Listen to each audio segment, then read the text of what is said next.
Hi guys, and many thanks for joining. My name is Kate and I like to talk about crime investigations and missing people. If you are new to my channel, please don't forget to subscribe below, hit that notification bell so you are the first one to know about any new videos I upload, like and share the video. Thank you. Now, before I get started, I just want to say that I try to avoid the politics as much as possible, but because today I want to talk to you about Kate and Gerry Mccann, Madeleine's parents. I think that by talking about politics, it will put more in context what a role that played in the whole investigation and the whole media. So we know that Gerry Mccann was friends, I suppose he's still friends, with Gordon Brown's brother, and on the night of Maddie's disappearance, he actually called Brown's brother, and in turn, his brother asked Gordon Brown for assistance with the case and with the investigation. Later on, 3 British prime ministers came out publicly in support to Madeleine's parents, and those were Gordon Brown, who I believe at the time of Maddie's disappearance he was a chancellor. I do apologize if I'm mistaken. Then Theresa May, who used to be a prime minister, and David Cameron. Now, at first, David Cameron, he refused to get involved in the case and to meet with the parents. However, he was a friend of the Chipping Norton set, of Rebecca Brooks as well, who at the time was an editor for The Sun. And she was campaigning alongside Maddie's parents for the Met to take Maddie's case. Now, it's worth mentioning that as soon as Brooks and The Sun got involved, David Cameron accepted to support the case. For those of you who are not familiar with Chipping Norton set, this is a group of political and show business acquaintances who have homes near the market town of Chipping Norton in Oxfordshire, England. You need to pay attention to this one because this is going to be extremely useful later on in the video, when we will find out more how much of a play media and politics together have in this case. Everything will be revealed in the interim report, which was dated on the 10th of September 2007, which I will talk about towards the end of the video. So this is going to be a really long video because I'll actually be reading the whole interim report to you guys, but 100% I'm sure that it's going to be worth watching. Now I would like to give my special thanks to the Idaho Controversy of Madeleine Mccann website owner, who have been following this investigation since the beginning, and has worked really hard to keep us all updated with the latest information.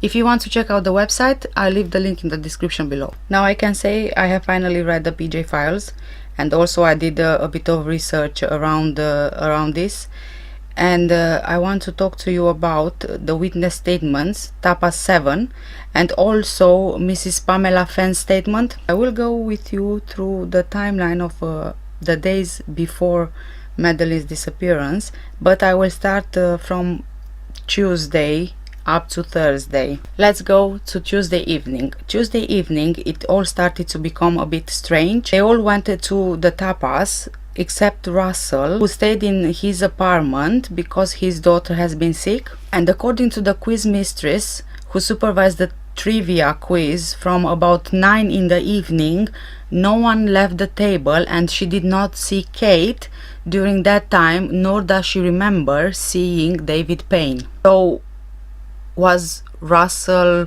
Kate and David Payne missing? At 10:16 p.m. Kate starts to receive a lot of phone calls until 10:27 p.m. supposedly at the apartment. As they say, they all left their phones in the apartment when they went to the restaurant. I find even this really strange. It's really odd, because why would you leave your phones in the apartments when you know that you leave your children alone sleeping whilst you dine out? I mean, if there is an emergency, shouldn't someone be able to contact you? Is it not safer to keep your phones with you? This seems just a bit odd. Why would you leave your phone home?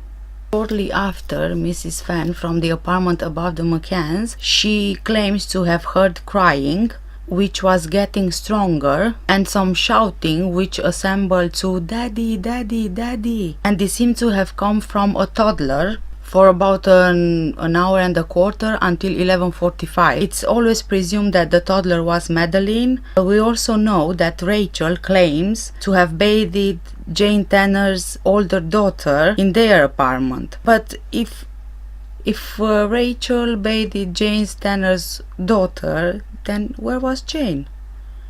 I mean, surely her mother would have bathed her own daughter. Their apartment was also directly next door to the McCanns, and both were beneath Mrs. Fenn. She heard patio's doors close, and then Madeleine stopped crying. Was someone using the patio door to get in or to leave? If this was the night when they said that Emily was crying and Madeleine came into their room. Now let's go to the next day, which is Wednesday morning. Very early in the morning, at around 7 a.m., Kate made 3 calls to her friend in England, Amanda, who is married to a pathologist. Shortly after, around 8 a.m., Gerry starts receiving the first of 14 text messages. It was raining on Wednesday, so the tennis was cancelled. There was no tennis that day. Diana Webster went to breakfast at the Millennium, and Jane stayed at the apartment. Diane recalls seeing the McCanns at the Millennium, even though they were saying they didn't go for breakfast. So how would she recall seeing them if they said they didn't go for breakfast? This is another thing which doesn't add up. And it only starts getting stranger and stranger. At some point in the morning, the cleaners were let in the McCann's apartment, and the McCanns left via the balcony door. As the cleaner was making the bed, she noticed that in the McCann's bedroom there was a baby cot. However, Gerry and Kate, they both denied this. I mean, having toddlers, having kids, having a cot is not such a big deal, is it? Especially when you are on holiday. Then why would Kate and Gerry deny this? What was the big deal about a cot? I mean, surely a cot is just a normal thing when you have kids and when you have toddlers. Around lunchtime, Kate went for a jog wearing her pink trainers. She was with Matthew, and apparently she was bitten by a dog, causing blood on her leg. Now let's skip to Wednesday evening now. Jazz Wilkins was at the Tapas when Gerry arrived with Russell. So where was Jane? Was she with Kate? Did something happen to Madeleine and she went to Kate to give her support? Was Kate grieving? In that night, the Tapas group, they stayed very late at the restaurant, and the waiters wanted to leave at midnight, but the group stayed there until approximately 1 in the morning. Now, this whole group, they have children. But I'm pretty sure you wouldn't stay until 1 in the morning somewhere and leaving your kids alone. Unless, was there something really important that they had to talk about? Now, according to Kate and Gerry, they left around 11 in the night. Gerry says that he left first, and when Kate came back in the apartment, Gerry was already in bed. Now, Gerry says that Kate spent a few moments in bed, and being disturbed by his snoring, she actually left to go sleep in the children's room. However, if one would look at the bed, there is no sign that someone was sleeping in. Now, on the other hand, Kate claims that she was quite annoyed with Gerry, and she wasn't even sure if he knew that she would be asleep in the kids' room. On Thursday morning, apparently, they woke up around 7 a.m. and Madeleine came to them, and according to May the 4th statements, she asked why they hadn't come when the twins were crying. However, in Gerry's May the 10th statement, he changed it to Madeleine crying, and that remains the version to this day. So we still don't know, were the twins crying or was it Madeleine crying? I mean, they need to make up their mind. What is really interesting to note is that Kate claims she wouldn't have thought any more about the comment, but once Madeleine was missing, she recalled it and thought it would be important. But if it was on a Wednesday night and Madeleine would go to her parents on Thursday morning to ask what happened, I mean, surely when they give the statements, it's still fresh in their memory and they should be able to remember. So I can't understand, how could she not remember? What's more strange is that she did tell Jane and Fiona on Thursday night before Maddie disappeared. If, as she claimed, she told them on Thursday night, then surely she would have told them the same version she told the PJ on May the 4th, that it was the twins that were crying. Then why did Jane and Fiona both claim that she told them the version that Madeleine was crying, which was the corrected version, and this came 6 days later to the previous version? It seems like you are reading a book which is not quite finished yet, and the author is still revising the last details, the few bits and pieces, so that everything comes together. Now, the following few hours are very important, and keep in mind that these statements, they were taken from them the next day after Maddie's disappearance, so everything should have been very fresh in their memory. Upon leaving the apartment, Kate said that they all left through the front door. Now, Gerry claims that Kate and the kids left through the patio doors. As it turns out, he left Kate to go down the steep steps with her 3 children so he could lock the doors on an empty apartment. That doesn't make sense. They say they dropped off the twins at the Tapas crochet, and Gerry took Madeleine to the kids club crochet. At the reception, while Kate played tennis at 9:15 in the morning, and his tennis followed at 11:15 in the morning. The following hours are very difficult to explain, especially because there are so many discrepancies and contradictions, and quite possibly lies. So Rachel claims she sat with Kate by the pool waiting for Madeleine's mini tennis to finish, and when the children arrived at around 10:30 in the morning, she says Jane was there and took the photo of Maddie with the tennis balls. She also claims that this was the last time she saw Madeleine. Now, I'm wondering, was she trying to be helpful? Had something happened to Madeleine earlier and she saw blonde girls like Madeleine's hair color, and she confused Madeleine with the other girls? The police were very insistent to try and establish with her which court was Madeleine playing in. The tennis court that she identified was the incorrect one according to the tennis records. Now, Jane and Russell, they claim to have been at the mini tennis group, which was not Madeleine's group, but it was called the Sharks, and it was the same age group. They both remember speaking to Nigel. He had a camera and they were talking about how difficult it is for people to take a photo of children without being misinterpreted. Now, during that half an hour between 10:30 in the morning and 11 in the morning, Jane left and went to the beach, where she met Fiona and David on the way back from windsurfing. Both of them were quite cold and they were heading to their apartment to change. Jane got to the beach in time to catch her older daughter, which was 3 months younger than Madeleine and is in the same group as Madeleine, getting ready to go back to the crochet after the mini sale. She took pictures of her daughter, however, there was no mention of Madeleine. Jane's statement says that Russell went to the beach with her. Although Rachel says that she was at mini tennis on Thursday, there is no mention of her by Russell or Jane. And Bridget O'Donnell says in an interview with The Guardian that she saw the children but does not mention Madeleine. She also says that Kate and Gerry spent time talking with the tennis coach. Fiona now claims to have been with her by the pool, and they both went to pick up Fiona's youngest daughter and Madeleine. Kate signed Madeleine out from the crochet at 12:25. Now, Kate says in her statement that she went back to the apartment first and then prepared lunch for the children.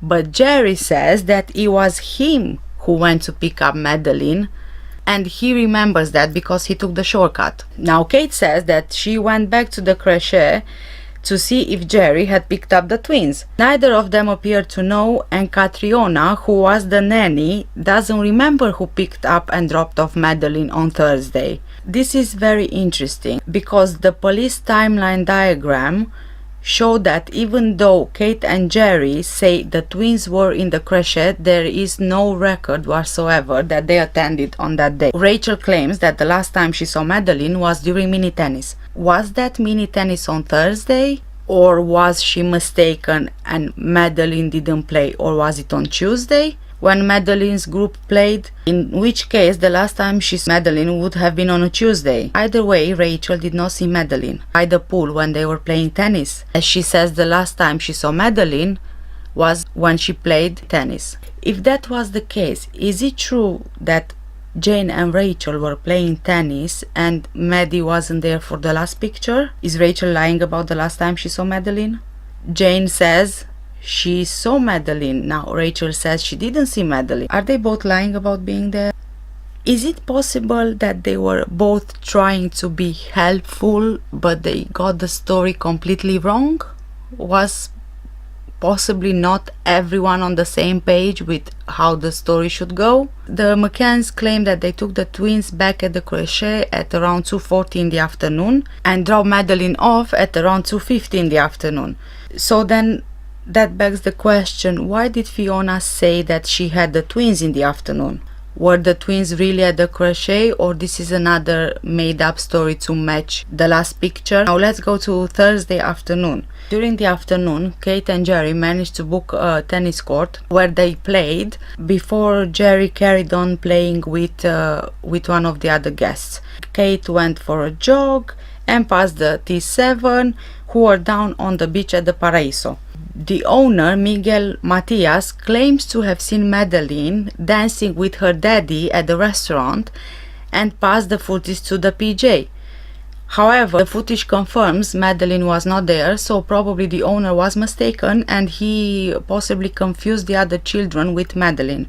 And this only confirms the possibility that it's more likely more of the witnesses, they made the same mistake of confusing the children with Madeleine. Now we are on the same day for high tea. Gerry said he's been at high tea while the children were there, and Kate arrived after her jog at approximately 5:30 in the afternoon. Catriona, the nanny, on the other hand, claims Gerry wasn't there and he was playing tennis, which is really strange, and besides, who would have told her that and when? Catriona was invited to the McCann's home during November prior to derogatory statements and may have learned details, and she became confused. Strangely enough, she also remembers details such as Kate wearing a jogging outfit. She either heard details and made her confused, or what if she was indeed paid by the McCanns to stick up to a story, to cover them? Kate was consistently claiming that Madeleine was really tired and she kept asking her mother to carry her at the apartment. The children were signed out at 5:30 in the afternoon. Kate then carried her back to the apartment, but Gerry claims they went to the patio doors and he let them in through the back. So remember the patio doors with the steep steps? So if really Kate has been carrying Madeleine, how did she manage the twins as well on her own without Gerry's help, climbing the steep steps at the rear of the apartment? Now this was a few hours before Madeleine supposedly disappeared, and yet Kate claims she went through the front doors. So Gerry claims they went through the back doors, the patio doors, and Kate claims they went through the front doors. I mean, surely a few hours before your child's disappearance you would precisely remember which door you used. Now even the following morning when they gave their statements, they still couldn't decide which doors they used. Thursday evening, the night of Maddie's disappearance. Now there are so many inconsistencies about the next few hours. I'm really hoping that you guys will not be confused. Now Russell says that Kate and the kids were there during the men's tennis. Kate says that she went back to the apartment and took a shower and a bath. She also says she was in a towel when David Payne stopped by to check on her and the children, being sent by Gerry, and this was at around 6:30 p.m. It seems that Gerry asked David to pass on a message to Kate to see if she needs any help to take the children to the recreation area. But if Gerry wanted to know if Kate needs help with the children, wouldn't he go himself to ask? Why would he send his friend to ask? Now we talk about Mrs. Fan, and according to an interview with Gonzalo Amaral, she did see David Payne on the balcony at around 7 p.m. Gerry had gotten to tennis at 6 p.m. The others have arrived a while later from the Paraiso restaurant. David Payne was back at his apartment at around 7:10 in the evening. The police asked Fiona, and they finally had her agree that she had no idea where David Payne was between 6 and 7. Fiona went out jogging while the children were bathing, and just before it was time to go to the tapas, which made them a little late. Gerry and Kate and Rachel and Matthew Oldfield arrived first. Jane, separate from Russell, she arrived a bit later. Now, during dinner, the waiters claimed that only the men ever got up from the table, and no one really knew why they left the table until after the disappearance, when they presumed they left the table to check on the children. Mrs. Fan's statement was taken in Praia de Luz on the 20th of August 2007, the night before Maddie disappeared, when she was at home alone at approximately 10:30 in the evening. She heard a child cry, according to her statement, and the crying seemed to be that of a young child. Apart from the crying, which continued for approximately 1 hour and 15 minutes, which got louder and louder and more expressive, the child started then shouting, "Daddy, Daddy, Daddy." The witness had no doubt that the noise came from the McCann's apartment. At around 23:45, 1 hour and 15 minutes after the crying began, she heard the parents get in. She did not see them, but she heard the patio doors open.